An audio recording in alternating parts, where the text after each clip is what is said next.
몰라서 신청조차 하지 못하는 복지 혜택이 없도록 매일매일 올리고 있습니다. 복지, 나무입니다. 그동안 답답하셨죠? 복지 혜택, 왜 기관을 통해서 신청할까? 혹시 이런 경험 없으신가요? 분명 나에게 딱 맞는 좋은 복지 혜택을 발견했는데 신청 방법을 보니 기관을 통해 신청하라는 말에 막막했던 경험이요. 대체 왜 사회복지기관이 뭐길래 꼭 거쳐야 하는 걸까요? 오늘은 많은 분들이 헷갈려 하시는 이 사회복지기관의 정체와 이 기관들을 나의 개인 복지 매니저처럼 200% 활용하는 꿀팁을 알려드리겠습니다. 먼저 사회복지기관, 도대체 뭐 하는 곳인가요? 네, 사회복지기관을 쉽게 이해하시려면 병원을 생각하시면 됩니다. 우리가 아프면 먼저 동네 병원이나 큰 병원 접수처에 가서 어디가 아픈지 말하죠.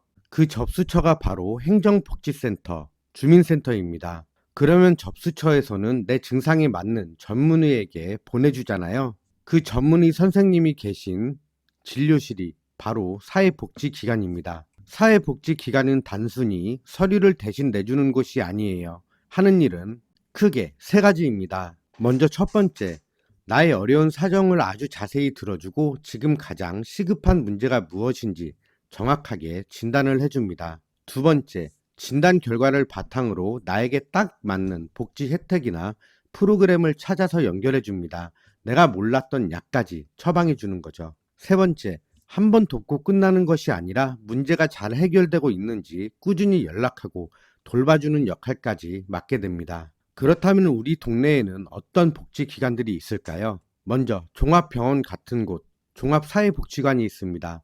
어르신, 아동, 장애인 할 것 없이 모든 주민을 대상으로 상담, 무료급식, 교육 등 다양한 프로그램을 운영하는 곳입니다. 다음은 어르신 전문 병원, 노인복지관이 있습니다.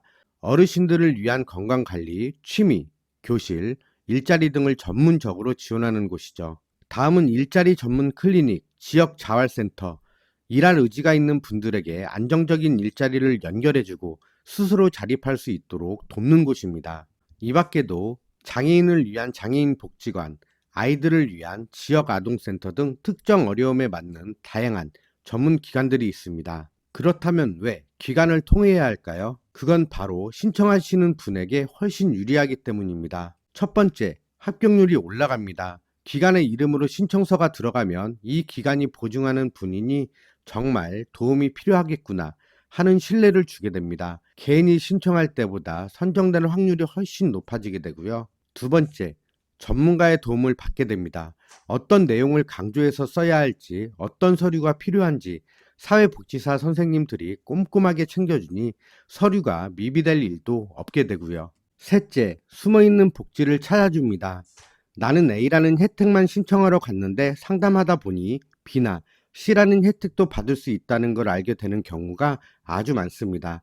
이게 바로 전문가를 통했을 때 얻는 가장 큰 장점이고요. 자, 이제 사회복지기관이 어떤 곳인지 감이 좀 오시나요? 복잡한 복지제도 속에서 나를 도와주는 든든한 내 편이라고 생각하시면 됩니다. 만약 어떤 기관을 찾아야 할지 모르겠다면 고민하지 마시고요.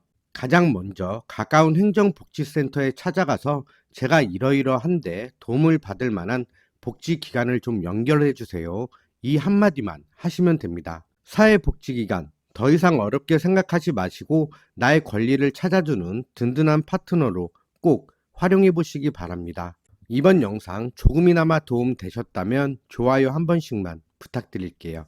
감사합니다.